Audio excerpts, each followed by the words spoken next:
ನಾವು ಕಾರ್ತಿಕ್ ಸೋಮವಾರ ದಿನ ಈಶ್ವರ ದೇವಸ್ಥಾನಕ್ಕೆ ಹೋಗಿದ್ವಿ. ನಾವು ಚಿಕ್ಕವರು ಇರುವಾಗ ನಮ್ಮೂರಲ್ಲಿ ಕಾರ್ತಿಕ್ ಸೋಮವಾರ ದಿನ ಸ್ಕೂಲಿಂದ ಮಕ್ಕಳನ್ನೆಲ್ಲ ದೇವಸ್ಥಾನಕ್ಕೆ ಕರ್ಕೊಂಡು ಹೋಗ್ತಾ ಇದ್ದಿದ್ರು. ಮಧ್ಯಾಹ್ನ ಊಟ ಸಹ ಅಲ್ಲೇ ಮಾಡ್ಕೊಂಡು ಬರ್ತಾ ಇದ್ದಿದ್ವಿ. ಮತ್ತೆ ರಾತ್ರಿ ಸಹ ದೇವಸ್ಥಾನದಲ್ಲಿ ದೀಪ ಹಚ್ಬಿಟ್ಟು ಪ್ರಸಾದ ತಿನ್ಕೊಂಡು ಪಟಾಕಿ ಎಲ್ಲ ಹಚ್ಚಿ ಆಚರಿಸ್ತಾ ಇದ್ದಿದ್ವಿ. ಬೆಂಗಳೂರಲ್ಲಿ ಹೇಗೆ ಸೆಲೆಬ್ರೇಟ್ ಮಾಡ್ಬೋದು ಅಂತ ನೋಡೋಣ ಅಂತ ಹೋದ್ವಿ. ಬಟ್ ಇಲ್ಲಿ ಬಂದು ನೋಡಿದ್ರೆ ತುಂಬ ಜನ ಇದ್ದಿದ್ರು. ಎಲ್ಲಿ ನೋಡಿದ್ರು ದೀಪ ಹಿಡ್ಕೊಂಡು ನಿಂತ್ಕೊಂಡಿದ್ದಿದ್ರು.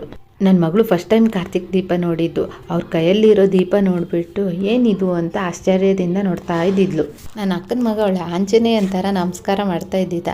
ನನ್ನ ಮಗಳ ಹತ್ರನೂ ನಮಸ್ಕಾರ ಮಾಡೋಕ್ಕೆ ಹೇಳಿದೆ. ಇಬ್ಬರು ಕಾಂಪಿಟೇಷನ್ನಲ್ಲಿ ನಮಸ್ಕಾರ ಮಾಡ್ತಾ ಇದ್ದಾರೆ. ನಾವಿಲ್ಲಿ ನಮಸ್ಕಾರ ಮಾಡ್ತಾ ಇದ್ದರೆ ನಮ್ಮ ಭಾವ ದೀಪ ಹಚ್ಚಬೇಕು ಅಂತ ಹೋಗಿ ದೀಪ ತಗೊಂಡು ಬಂದರು. ಅವ್ರು ಸಹ ಫಸ್ಟ್ ಟೈಮ್ ದೇವಸ್ಥಾನಕ್ಕೆ ಬಂದಿದ್ದು ಅಂತ ಹೇಳ್ತಾ ಇದ್ದಿದ್ರು. ದೇವಸ್ಥಾನ ಅಂತೂ ದೀಪಗಳಿಂದ ತುಂಬ ಚೆನ್ನಾಗಿ ಕಾಣಿಸ್ತಾ ಇದ್ದಿತ್ತು. ನಾವು ಒಳಗಡೆ ಹೋಗಿ ಬಂದಮೇಲೆ ಪ್ರಸಾದ ಕೊಡ್ತಾ ಇದ್ದಿದ್ರು. ಇವರಿಬ್ಬರಿಗಂತೂ ತುಂಬ ಹಸುವಾಗ್ತಾ ಇದ್ದಿತ್ತು. ಬಾಳೆಹಣ್ಣು ಮತ್ತು ಕೇಸರಿ ಭಾತ್ ಕೊಟ್ಟಿದ್ದ.